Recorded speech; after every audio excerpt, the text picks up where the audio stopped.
Good morning mga mamshis! Welcome back again to my vlog. Ayan, iyan ko lang to. So yes, medyo mahina po ang boses ko. Mahina pa sa lagay na to. Kasi may meeting si Mister. Hindi ko alam kung kailan siya matatapos. Pero gusto ko nang mag-vlog. Walang makakapigil sa charot. So mga mamshis, today is Wednesday. Ang taas-taas ng sikat ng araw. Diba, nakakalahati na naman tayo sa linggong ito. So yes, katatapos ko lang mag-almusal. Mag-aalas 10 na po. At after ko kaninang kumain, ilabas ko yung mga pamunas. Magpupunasan ako sa mga cabinet sa kusina, sa mga may pinggan, baso, mga ganon. Pero nakita ko ni Mister, sinermonan na naman ako. Sabi niya, do you need to do that now? Sabi niya, bakit di ka nalang magpahinga sa sofa? O, diba? Kakita ka pa ng asawang ganyan. Pinapagalitan ka. Sinesermonan ka kapag naglilinis ka. So, di alam kasi niyang may work ako mamaya. Gusto niya magpahinga ako. So, diba? Pero, gusto ko nga sarang maglinis kanina. Pero, okay, pagbigyan natin siya. At, niisip ko nga ito mga gagawin ko kasi nga, nangangati na yung mga daliri kong mag-prepare ng for Christmas. So, yun. So, nagpunta kami. I-prepare ko itong mga advent calendar. Christmas advent calendar ang tawag nila dito. Nito ang mga anak ko yung 24 gifts na bubuksan nila every day from December 1 to December 24. So ayan, so ito yung mga punta kami sa toy store ni Mr. kahapon. Hindi namin nga sila dinala, inantay. Kasi nga ayaw namin makita yung mga bibilihin namin. So itong mga ganito ay para kay Sofia. Tapos si Isaac naman guys, yung panganay ko ay ayaw niya ng mga malaki na kasi. Gusto niya yung calendar na yun din yung same last year, yung chocolate lang ang laman.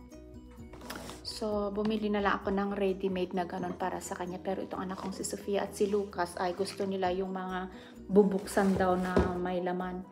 At last Monday ay nagpunta nga kami sa mga stores para tumingin-tingin ng mga Christmas decors. Ayan. So, nakabili ako nito. Dalawa to eh. So, ayan.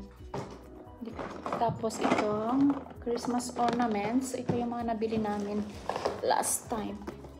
Ayan. Ito yung lights na ilalagay namin dito sa mga bintana. At saka, bumili ako ng dalawa. Diba? Nag-Christmas shopping. Christmas decor shopping. Ay, nandito pala. Ito yung chocolate ng anak kong panganay. So, chocolate yung laman nito. Diba? Magkano ba to? Hindi ko alam. I'm not sure. 16 crowns lata or 13 crowns. So, mas mura siya. Siyempre, binilhan din namin itong si Max ng kanyang goodies. So, bubuksan namin yan from December 1 to December 24. At siyempre, dahil meron kay Max, meron din kay Happy. Oh, di ba? Ang cute. Hindi ko alam kung anong mga laman nito. Ayan, chicken mini cubes, chicken biscuits, duck mini bones, salmon heart, chicken and cod biscuits. Social tong tong aso at pusa namin may ito pala yung may advance calendar. So, ayan. Another Christmas tree na pang decoration. Tapos, napunta din kami sa Rusta. May nakita akong itong ribbons na ilalagay ko sa Christmas tree namin. So, hindi ko alam. Baka bukas ay mag-start akong maglinis para makapaglagay na din kami paunti-unti ng mga Christmas decorations. Ayan. So, bumili ako ng tag 5 sila. Buti na lang tag 10 crowns lang. Ano pa ba ito? Mga kandila. Ayan. Candles. Tapos, table runner. Ayan. Ay. Dami kong liligpitin guys. Tapos, ito yung kung saan ko ilalagay itong mga Christmas advent calendar ni na Sofia at Lucas. Sana magkasya. Ay, mukhang hindi magkasya. Like, gupitin ko nila.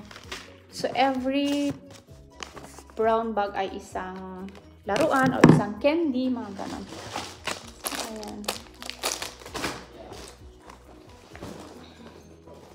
Ano pa ba ang mga ito? Ayan, candies. Ito yung mga, dito pa yung, ano ng ano ko. So, ayan. Ano pa pala ako? Nakakuha ako ng pot holder na 1995. Ayan.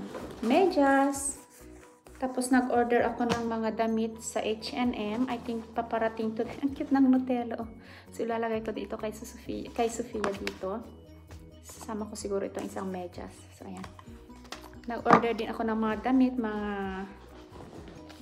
damit pambata para yung iba ilagay ko din dito. Ito, Christmas sheet. Ano ba ito? Gift. Yung pandikit. So, yun. So, nag-start na din pala akong bumili, guys, ng mga Christmas gifts ng mga pambata. Ay, ang cute nito. Ipapakita ko siya sa inyo. May pera-pera siya dito. Nalagay ko pala siya dito. Ito ay, sana hindi makita ni Sofia. Meron kasi kaming hub activity sa trabaho. Kasama pa yung mga estudyante. Nakipag-painting na din ako yan. Pinainting ko to. Ibibigay ko to kay Sofia sa Pasko. Regalo ko ito sa kanya. Mukhang kamukha ko naman siya. Actually, si Sofia dapat i-ano ko. Pero naging parang kamukha ko naman siya. Ayan. Mga ganito yung mga ilalagay ko. May ano pa pag cutex. Ayan. So, yan ang aking mga ilalagay na advance calendar. Ay, ang dami kong liligpitin, guys. So, unahin ko muna itong kay Sofia. Then, Play-Doh na. Isang pack, pero isang. Kay Lucas, ito mahilig siya sa Play-Doh. Buti pa yung anak kong panganay. Walang problema. Tinanong ko kasi si Sofia kung ako naman kasi bakit ko pa tinanong-tanong kung anong gusto niya, yung ready-made o itong gagawin kong sabi niya ito daw. Tapos ilalagay ko sa may hagdan. So, ayan. So, nakakakuha ko ng gagawin ko.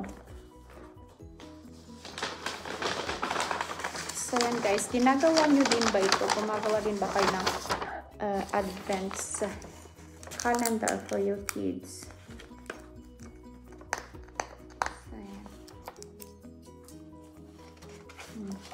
Tanggalin ko muna pala itong mga presyo. So, yun lang guys. Mamayang 12:15 ang pasok ko. 12:15. May meeting kami. Yung meeting namin is from yung Monday is the whole lahat ng ano sa trabaho. Pero pag Wednesday, kami lang yung nasa base namin. Hindi ko pa alam kung anong uulamin ng aking mag-aama kasi may sobra pa naman akong pork giniling kahapon. Siguro magpipitsa na naman sila. So, yan. So, yan lang ang isi-share ko sa inyo. Para may content na rin lang tayo. Diba? Excited na ako mag-Christmas decoration, guys. So, yan. Yung ibang Christmas decorations is nasa labas, sa bodega sa labas. So, yes, i-recycle ko yung mga luma.